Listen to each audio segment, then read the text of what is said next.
என் மகளே, என் மகனே, இயேசு கிறிஸ்து உண்மையுள்ளவர் என்பதை நீங்கள் விசுவாசிக்க வேண்டும். கர்த்தராகிய நான் உங்களுக்கு வாக்கு கொடுத்து விட்டால் அந்த வாக்கினை நிறைவேற்றுவேன். நான் வாக்கு மாறாத தேவன் என்பதை நீங்கள் விசுவாசிக்க வேண்டும். உங்களுக்கு வேதாகமத்திலிருந்து சொல்லுகிறேன். 2 தீமோத்தேயு 2ஆம் அதிகாரம் 11ஆம் வசனம். நாம் உண்மையில்லாதவர்களாயிருந்தாலும் அவர் உண்மையுள்ளவராயிருக்கிறார் என்று எழுதியிருக்கபடியாக, என் மகளே, என் மகனே, நீங்கள் உண்மையுள்ளவர்களாக இல்லாமல் இருந்தாலும் கர்த்தராகிய நான் உண்மையுள்ளவராக இருக்கிறேன்.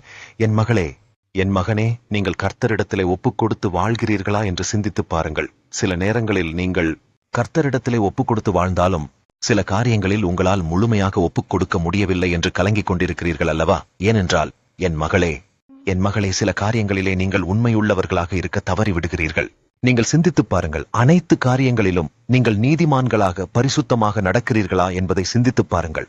நீங்கள் உண்மையுள்ளவர்களாக இல்லாமல் இருந்தாலும் கர்த்தராகிய நான் உண்மையுள்ள தேவனாக இருப்பதினால் உங்களை வழி நடத்துகிறேன். கர்த்தராகிய நான் வாக்கு கொடுத்தால் அந்த வாக்கிலே உண்மையாக இருப்பேன்.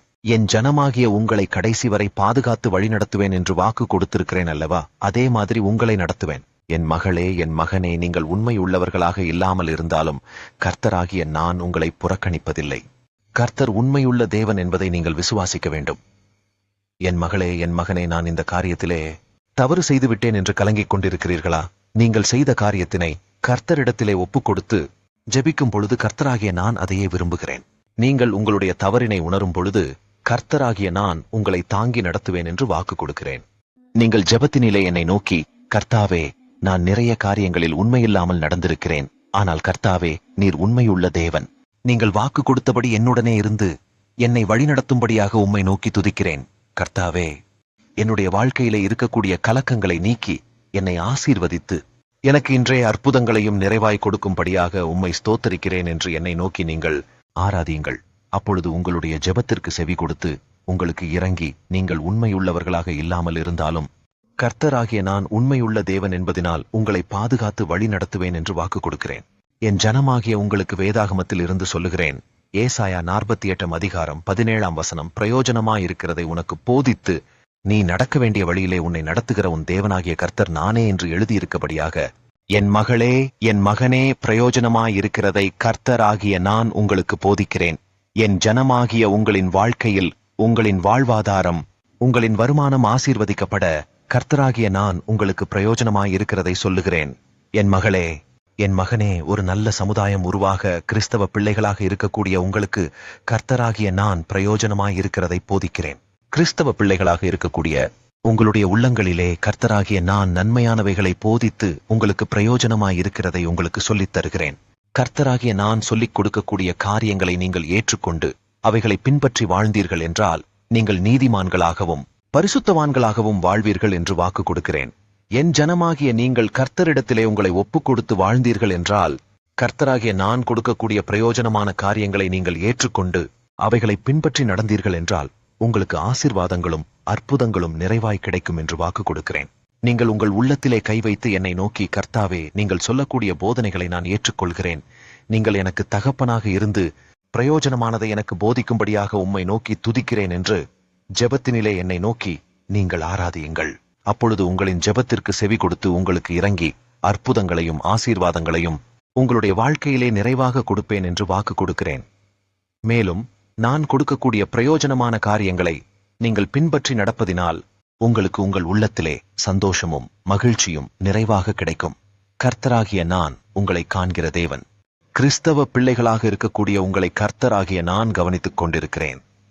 கிறிஸ்தவ பிள்ளைகளாக இருக்கக்கூடிய அநேகர் மனிதர்களை நம்பி அவர்கள் எனக்கு ஆபத்து காலத்திலேயே உதவுவார்கள் என்று எண்ணி கலங்கிக் கொண்டிருக்கிறீர்களா? யார் எனக்கு உதவி செய்வார்கள்? தனிமையாக இருப்பதாக உணர்கிறேனே, யாரிடம் போய் உதவி கேட்பது என்று தெரியவில்லையே என்று புலம்பிக் கொண்டிருக்கிறீர்களா? அப்படிப்பட்ட என் ஜனமாகிய உங்களுக்கு கர்த்தராகிய நான் சொல்லுகிறேன், உங்களை காண்கின்ற தேவன் நான், உங்களை கைவிட மாட்டேன். இருக்கக்கூடிய என் ஜனமாகிய உங்களிடத்திலே கர்த்தராகிய நான் ஆறுதலாக பேசுகிறேன். அப்பொழுது உங்களுடைய உள்ளத்திலே சந்தோஷம் பெருகும். யாருமே எனக்கு ஆறுதல் சொல்ல ஆளில்லை என்று கலங்கிக் கொண்டிருந்தேன். கர்த்தாவே, நீங்கள் என்னுடைய கவலைகளை நீக்கி என்னை ஆறுதல் படுத்தி இருக்கிறீர், உமக்கு ஸ்தோத்திரம் என்று என்னை நோக்கி துதியுங்கள். என் மகளே, என் மகனே, உங்களுடைய கண்ணீரை காண்கின்ற தேவன் நான். நீங்கள் தனிமையாய் இருப்பதை கர்த்தராகிய நான் கவனிக்கிறேன். நீங்கள் சில காரியங்களிலே கலக்கத்தில் இருப்பதை கர்த்தராகிய நான் கவனிக்கிறேன். அதனால்தான் கர்த்தராகிய நான் உங்களை காண்கின்ற தேவனாக இருக்கிறேன். உங்களுக்கு வேதாகமத்தில் இருந்து சொல்லுகிறேன். ஆதியாகமம் 16ஆம் அதிகாரம் 13ஆம் வசனம்.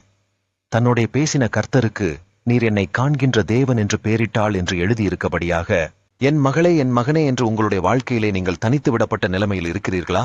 யாருமே என்னை புரிந்து கொள்ள மாட்டுகிறார்கள் என்று கலங்கிக் கொண்டிருக்கிறீர்களா? என்னை புரிந்து கொள்ள யாருமே இல்லை என்று அழுது கொண்டிருக்கிறீங்களா? அப்படிப்பட்ட என் ஜனமாகிய உங்களுக்கு கர்த்தராகிய நான் சொல்லுகிறேன், அழாதே மகளே, அழாதே மகனே. நான் உன்னை காண்கின்ற தேவன். உங்களுடைய துக்கம் எனக்கு தெரியும். உங்களுடைய சூழ்நிலைகள் எனக்கு தெரியும். நீங்கள் தனித்து விடப்பட்ட சூழ்நிலையில் இருப்பது எனக்கு தெரியும். அதனால்தான் கர்த்தராகிய நான் சொல்லுகிறேன், நீ பயப்படாதே, கலங்காதே. நான் உன்னை பாதுகாத்துக் கொள்கிறேன் என்று வாக்கு கொடுக்கிறேன். கர்த்தராகிய நான் உன்னுடனே இருக்கிறேன். நீங்கள் விசுவாசத்துடனே உங்கள் உள்ளத்தில் கை வைத்து, கர்த்தாவே நீங்கள் என்னை காண்கின்ற தேவன், நீங்களே எனக்கு போதும், நீங்கள் என்னுடனே இருந்து என்னை நடத்துவீங்கள் என்று உம்மை விசுவாசிக்கிறேன். யார் என்னை வேதனைப்படுத்தினாலும், யார் என்னை புரிந்து கொள்ளவில்லை என்றாலும், யார் என்னை பற்றி தவறாக பேசினாலும், அவைகளைப் பற்றி கர்த்தாவே நான் கலங்க மாட்டேன், பயப்பட மாட்டேன். ஏனென்றால் நீங்கள் என்னுடனே இருக்கிறீர். கர்த்தராகிய நான் என் மகளே என் மகனே உங்களுக்கு ஒரு ஆசீர்வாதமான எதிர்காலத்தை வைத்திருக்கிறேன். கர்த்தாவே என்னை காண்கின்ற தேவன் நீர் என்பதை நான் விசுவாசிக்கிறேன்.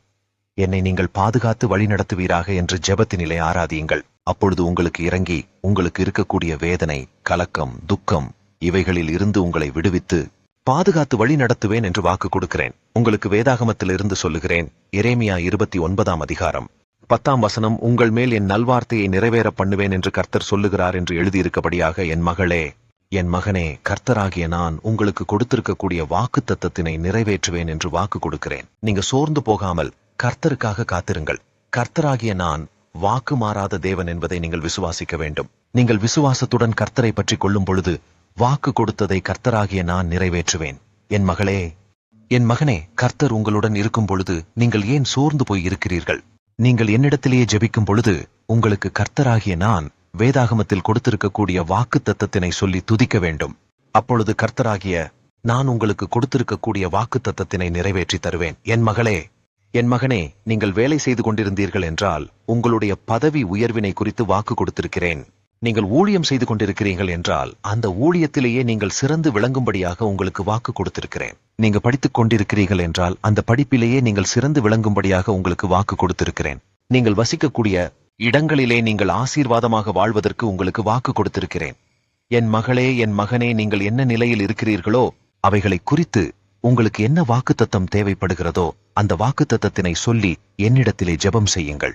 நீங்கள் முதலில் கர்த்தரை விசுவாசிக்க வேண்டும். வாக்கு கொடுத்த கர்த்தர் வாக்கு மாறாதவர் என்பதை நீங்கள் விசுவாசிக்க வேண்டும். கர்த்தாவே, உம்முடைய நல்வார்த்தைகள் என்னுடைய வாழ்க்கையிலே நிறைவேறும் என்று நான் உங்களை விசுவாசிக்கிறேன் என்று என்னை நோக்கி நீங்கள் சொல்லுங்கள்.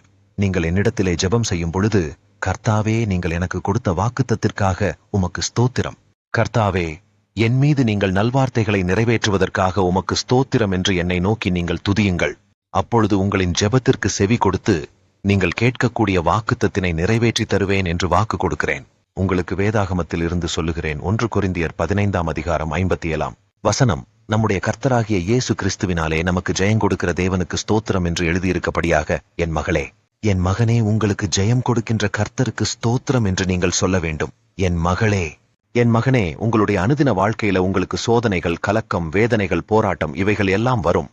இனிமேல் உங்களுக்கு என்ன மாதிரியான போராட்டங்கள் வரும் என்று உங்களுக்கு தெரியாது. ஆனால் உங்களுக்கு ஜெயம் கொடுக்கக்கூடிய கர்த்தராகிய நான் உங்களுடனே இருக்கும் பொழுது உங்களை எந்த போராட்டமும் அணுகாது. உங்களுக்கு ஜெயம் கொடுக்கக்கூடிய கர்த்தர் உங்களுடனே எப்பொழுதும் இருக்கிறார் என்று விசுவாசியுங்கள். அதனால் கர்த்தருக்கு ஸ்தோத்திரம் என்று நீங்கள் சொல்ல வேண்டும். என் மகளே என் மகனே, உங்களுடைய வாழ்க்கையிலே போராட்டங்கள் இருக்கும் பொழுது நீங்கள் விசுவாசத்துடனே என்னை துதிக்கும் பொழுது அந்த போராட்டங்களில் இருந்தே உங்களுக்கு விடுதலையை உண்டு பண்ணுவேன். நீங்கள் பயப்படாமல் உங்களை கர்த்தரிடத்திலே ஒப்புக் கொடுத்து வாழுங்கள். என் மகளே என் மகனே, உங்களுக்கு என்ன மாதிரியான போராட்டங்கள் வந்தாலும் அந்த போராட்டங்களை குறித்து கலங்காமல் நீங்கள் விசுவாசத்துடனே எனக்கு ஜெயம் கொடுக்கிற கர்த்தருக்கு ஸ்தோத்திரம் என்று சொல்லுங்கள். அப்பொழுது உங்களுக்கு இருக்கக்கூடிய போராட்டங்கள் அனைத்தும் உங்களை விட்டு விலகும் என்று வாக்கு கொடுக்கிறேன். நீங்கள் என்னிடத்திலே ஸ்தோத்திரம் சொல்லும் பொழுதும் என்னை நோக்கி நீங்கள் துதிக்கும் பொழுதும் உங்களுக்கு எதிராக எழும்பக்கூடிய சத்துருக்கள், உங்களுக்கு தீமை செய்யக்கூடியவர்கள் உங்களிடத்திலே இருந்து அப்புறப்படுத்தப்படுவார்கள் என்று வாக்கு கொடுக்கிறேன். என் மகளே என் மகனே, இனிமேல் நீங்கள் ஜெயம் பெறப் போகிறீர்கள். இனி நீங்கள் வெற்றியை காண்பீர்கள். மகிழ்ச்சியாய் உங்களுடைய வாழ்க்கையிலே நிறைவாக வாழ்வீர்கள்.